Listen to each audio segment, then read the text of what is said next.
আমি যাচ্ছি ধনতেরাস উপলক্ষে কিছু একটা কিনতে, বাট কি কিনতে যাচ্ছি সেটা তো তোমরা পুরো ভিডিওটা দেখলেই বুঝতে পারবে।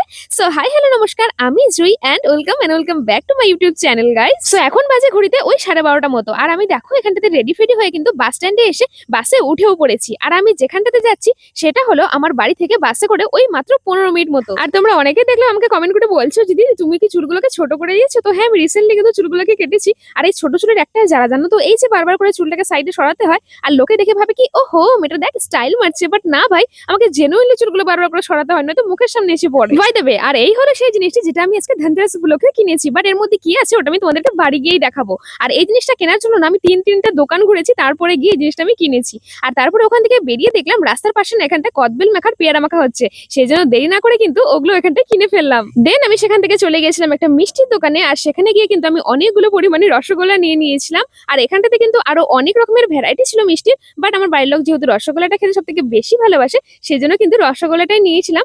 আর নিয়েছিলাম এই রসমালাইয়ের বাটিগুলো। আর এখানটাতে কিন্তু 2 রকমের ভ্যারাইটি ছিল, আর আমি এখানে 2 রকমের ভ্যারাইটি নিয়ে নিয়েছিলাম টোটাল 4টা। আর তার সঙ্গে নিয়ে নিয়েছিলাম একটা কোক বা কোকা কোলা যাই বলো না কেন। তারপরে চলে গিয়েছিলাম একটা কেকের দোকানে, এখানটাতে আমি নিয়েছিলাম একটা আইসক্রিম। বাট আমি যে আইসক্রিমটা খোঁজ করছিলাম ওটা এখানটাতে ছিল না, সেজন্য আমাকে অন্য একটা দোকানে পাঠানো হয়। আর সেখান থেকে গিয়ে আমি এই আইসক্রিমটা নিয়ে নিই। আর এরপরে কিন্তু উঠে যাই আমি বাসে, কারণ বাসটা তখনও ছাড়েনি, তাই আমি ভাবলাম যে তাহলে আমি আইসক্রিমটা কেন বসে বসে খাই। সেই জন্য দেখো এখানটাতে আইসক্রিমটা বসে বসে খাচ্ছিলাম। আর বিশ্বাস করো এই আইসক্রিমটা এতটা টেস্ট খেতে, আমার তখন মনে হচ্ছিল কি যে আমি যদি আরো একটা বাটি নিয়ে নিতাম তাহলে আমি ভালো করতাম। দেন তারপরে আমি সোজা চলে আসি আমার বাড়ির এখানটাতে, তারপরে আমি চলে যাই বাড়ি।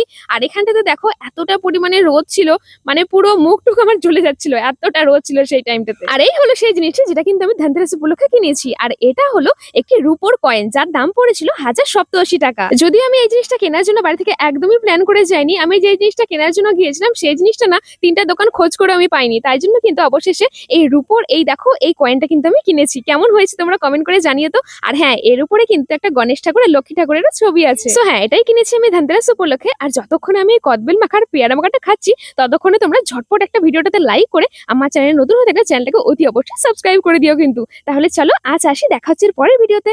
Bye bye.